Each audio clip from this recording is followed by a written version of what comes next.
What's going on, everybody? Hope everybody's having a great day, great night, wherever you're watching this from. Really quick, I read a quote today from Pastor David, and this quote resonated within my spirit because I was able to understand it. I was able to relate to it. And it's one of the things that I deal with when I'm dealing with couples, those who are married, those who are looking to get married. And I stress this all the time that love is never enough to keep people into a marriage or and hold a relationship together. It's never enough. You have to have more. It is important that you understand the building blocks within a relationship, the dynamics of what you all are really trying to accomplish. I think the problem with some of us is that we are not able to balance our life.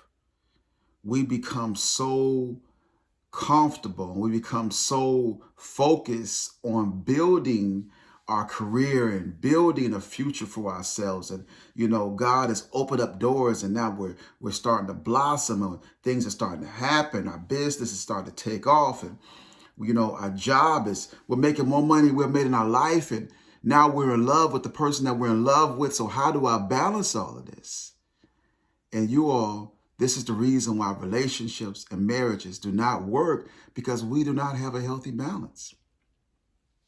What happens is you have couples that get together, they fall in love, they're thriving in their career, they have a lot going on in their personal life, they have great friends, they have very few friends. And I know that successful people don't have a lot of friends. They have people that they hang out with every now and then.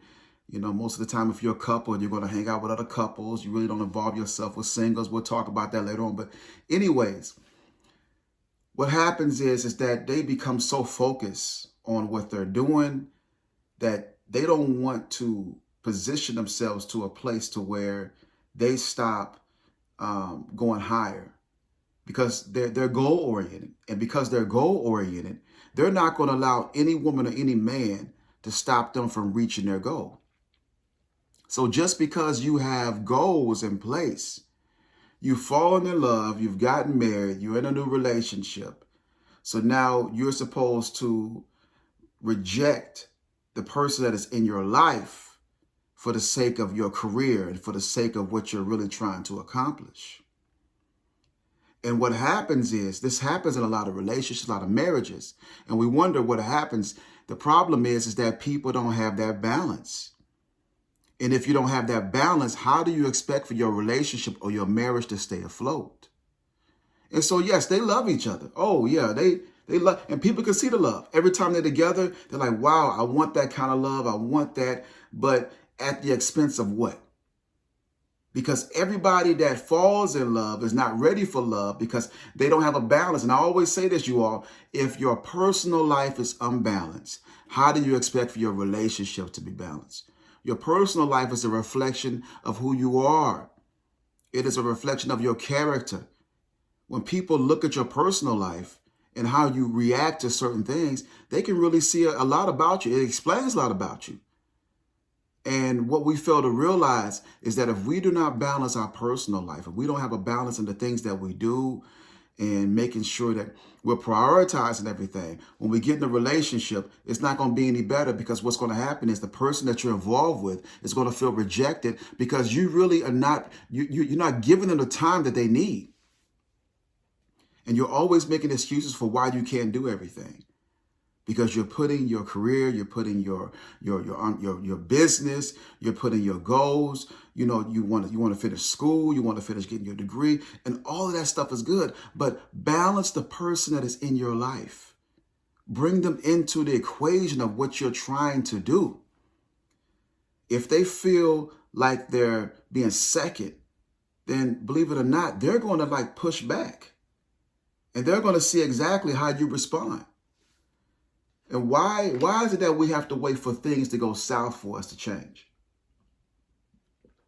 Why is it that we have to wait for things to explode for things to change? Couples, people that are in relationships, even while you're dating, be very careful, because when you want love, and all of us want love, but at what expense are we going to be able to maintain this love? What is going to take place? What is going to transpire as we start to rebuild and rekindle the fire and the flame that we want and we desire with the person that we're in love with. It's impossible to do these things if they're always feeling second. And so again, I've seen couples that was madly in love get divorced because of what? They didn't prioritize their life. Make sure that the person that you're involved with, and you have to understand this, they will back away. They'll do it without even saying a word to you. They'll give you a chance to fix it. They'll give you a chance to make things right. But at what cost and what expense are they going to stick around? Are they going to stick around in hopes that you change? Are they going to stick around in hopes that you know, and here's the thing. We sit up, oh, I love you. I just love everything about you. I appreciate you. I love you. But you love me enough to make me feel like I'm second to everything else in your life. And when a man or a woman feels that way, it does nothing more than bring confusion and heartbreak and heartache to what you all are really trying to establish. But it's going to take for them to step back for you to see it. And it happens every single day. It happens all the time.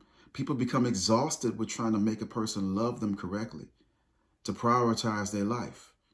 There's nothing wrong with your goals. There's nothing wrong with trying to, finish, work on your career. There's nothing wrong with focusing on your job. If you're an attorney, you're a doctor, you're a merchant marine, whatever you do, whether you work production, you work in 12, 16-hour days, you still have to fit the person into the equation of the life because, believe it or not, people do get lonely. People do need love and attention. People do need affirmation. They need to hear something. They need to know that you care about them.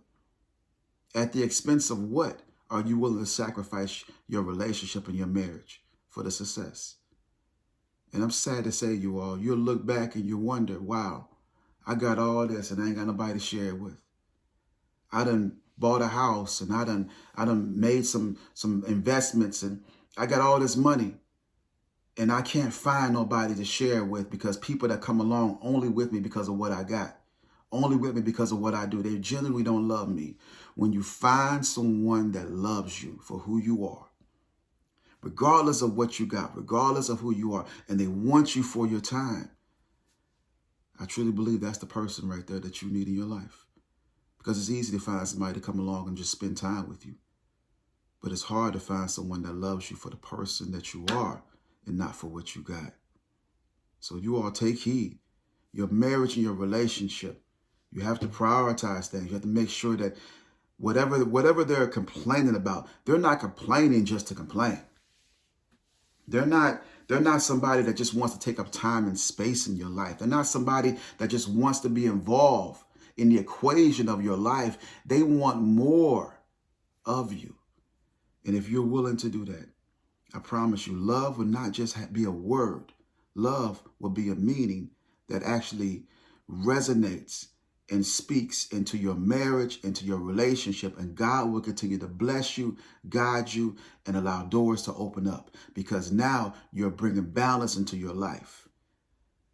Don't put her or him last over your job, over everything else. You all have to understand something. There's levels to what you all are trying to build. And it's easy. When you first get a relationship, they're first in everything. And then the closer you all get, the much more you start putting other things ahead of them. Yeah, money is important, but don't lose your relationship and marriage over money. Because love and relationships, I promise you, you'll be going through life, running through people, not understanding why in the world you can't keep nobody because you don't know how to prioritize and balance your life, all right?